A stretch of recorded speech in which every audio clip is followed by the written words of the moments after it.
This is a Grindmaster, model number 890, and I needed both hands, so I tried to get this to work.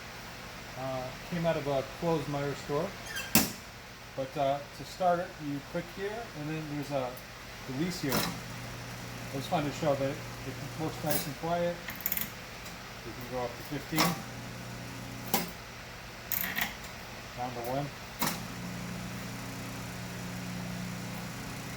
And that's how fine that coffee grinder is, and it gives you a little chart here.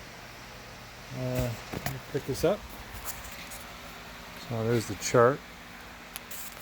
And I'm going to come around here, show you the tag.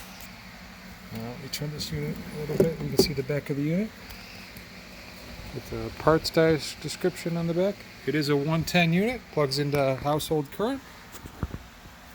That's the unit. If you got any questions, let me know. Thank you.